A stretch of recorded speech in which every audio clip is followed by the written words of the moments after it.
sa lahat ng ating mga taga-subaybay sa buong mundo at sa buong Pilipinas sa ating programang My Morning Manna with Pastor OG. Masayang pakikinig po sa inyong lahat. Maging sa ating mga kapatiran sa Pentecostals of Jordan, magandang araw po sa inyo. Maging sa ating mga kagrupo sa ating Facebook page na Polo Owa Church Online or sa group pala, hindi pala sa page. At yung isang kagrupo natin sa Pentecostal, yes we are. Magandang umaga po sa inyo. Mag-subscribe po kayo sa ating website, upcig.weblay.com. Medyo mahaba-haba po siya. Kung gusto niyo pong makabasa ng mga vlogs regularly. But anyway, I am also posting day by day sa vlogs natin. No? Sa araw na ito, patuloy tayong mag-aaral sa salita ng Panginoon. Mababasa po natin sa aklat ng mga awit, kapitulo 51. Excuse me.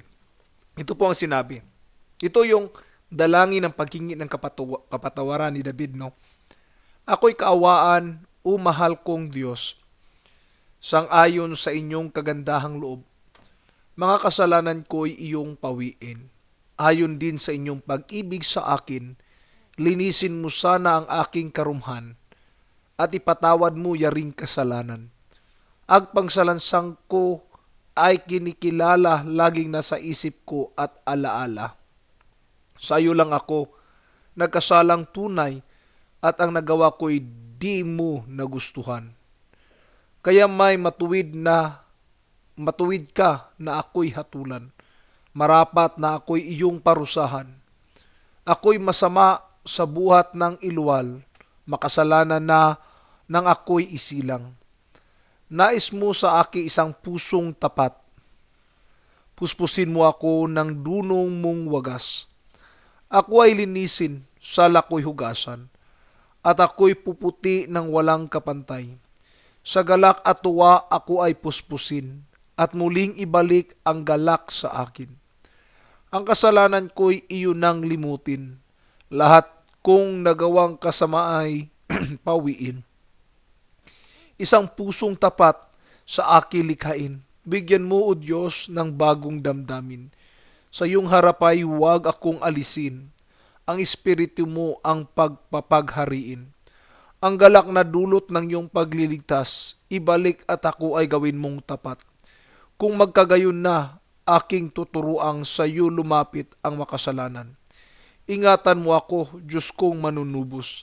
Ang pagliligtas mo'y galak kong ibabantog. Turuan mo akong makapagsalita at pupurihin ka sa gitna ng madla. Hindi mo nais ang mga panghandog. Ang haing isinusunog, di ka nalulugod. Ang handog ko, O Diyos, na karapat dapat ay ang pakumbabat pusong mapagtapat. Iyong kahabagan, O Diyos, ang Sion, yaong Jerusalem ay muling ibangon. At kung magkagayon ang handog na haing dala sa dambana, turong susunugin, malugod na ito'y iyong tatanggapin. Sa araw po na ito'y pag-uusapan natin ang David's repentance. David is really a person after God's own heart. Tinawag si David na tao na malapit sa Diyos. Pero hindi po siya basta-basta tinawag ng Diyos sa gayong kalagayan. Kung atin pong titingnan at mababasa, nagkasala po si David.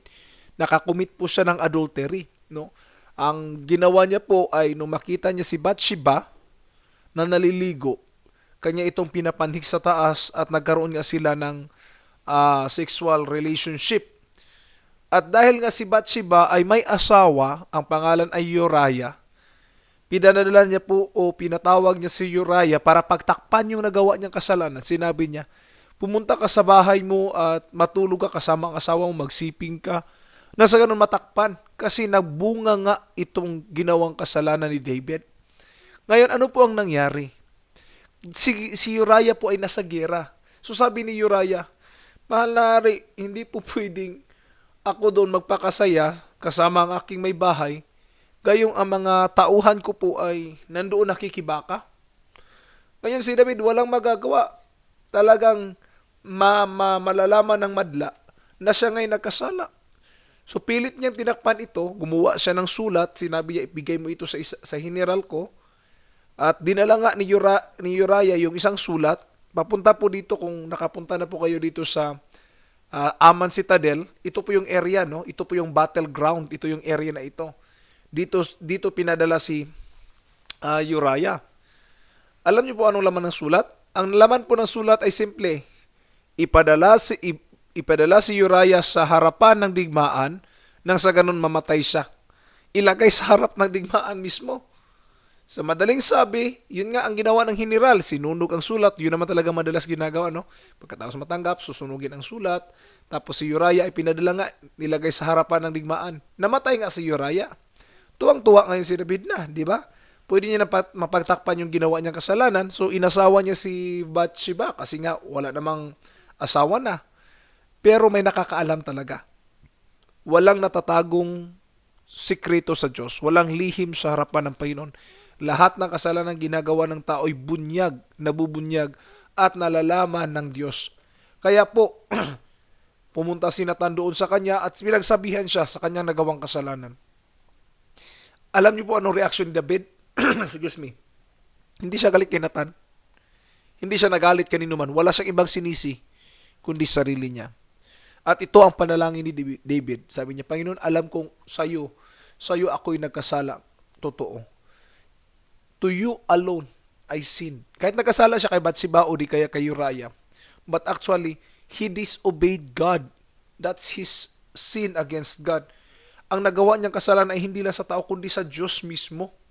Yun talaga ang unang-una niyang pagkakasala sa Diyos mismo. Ang magandang attitude po ni David ay lumapit siya sa Diyos at sinabi niyang, Create in me a clean heart, O God, and renew a right spirit within me. Siguro, maaring may mga panahong nahuhuli tayo sa kasalanan o maaring may nakita sa atin na gumawa ng kasalanan. But the right attitude of a man is to come to the Lord and say, Lord, please forgive me. At sana nga po ay ganito, hindi na natin antayin mahuli pa bago magsisi. Si David, nagsisi nga siya pero nahuli muna siya eh. But I like David, no? To be honest, I like David. How he respond to sin, how he behave with regards to sin, how he put his heart to God and says, ito ako ngayon, ito nangyari sa akin, but I trust the Lord. I trust Him. Nagtitiwala ako na kaya niya akong patawarin. Church of God, ano man kabigat ang kasalanan na nagawa mo ngayon, kung meron man tayo pagkukulang sa Diyos, kung meron man tayo nagawang kasalanan, hindi ko alam kung ito ay moralidad o kung ito ay isang kasalanang simpleng paggawa o hindi paggawa, sin of commission and omission. Kung meron man tayo nagawa sa harapan ng Diyos, lumapit lang tayo sa Kanya kasi may pangako po siya that He is faithful and just to forgive us. That is what His word is written. At maging si David po ay magiging testimony natin, no, na kahit siya ay makasalanan, binigyan siya ng pagkakataon ng Diyos at tinawag siyang a man after God's own heart. Hindi po kasi tumitingin ang Diyos doon sa mga pagkakamaling yun. Ang tinitingnan ng Diyos ay yung mga puso nating handang magpakumbaba at handang humingi ng tawad. Minsan kasi kinukondem natin ang ating mga sarili, wala na talaga pastor, wala na akong kapag-asa. Buhay ko is nagkadilit-silitsin na. Wala nang tamang direksyon. Pero sasabihin ko po sa iyo, kapatid, hindi po kayo nag-iisa. May mga tao pong nananalangin sa inyo, nandito ang inyong pastor nananalangin. At may mga panahon na kung ikay nanghihina, tumawag lang po kayo sa amin. At sabihin, pastor, pwede niyo po ba akong ipag-pray? Pwede naman po ninyo ako padalhan ng Facebook PM, no? Anong meaning ng PM?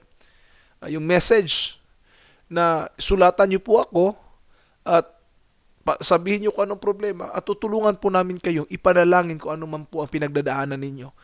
Remember the prayer of repentance of David. Kung si David nga pinatawad ng Diyos, tayo din papatawarin ng Diyos. Huwag ka lang mag-alala. Kung meron kang dinadaanan ngayon ng mga pagsubok sa buhay, magtiwala sa Diyos. At kung hindi mo kayang pasanin, nandito kami, kapatid, handang makinig sa iyo, handa ka na ipanalangin anuman ang dinadaanan mo ngayon. This is your time to come once again to the Lord and pray like David, Create in me a clean heart, O God, and renew a right spirit within me. Cast me not away from your presence, and take not your Holy Spirit from me. Ganun sana ang ating panalangin.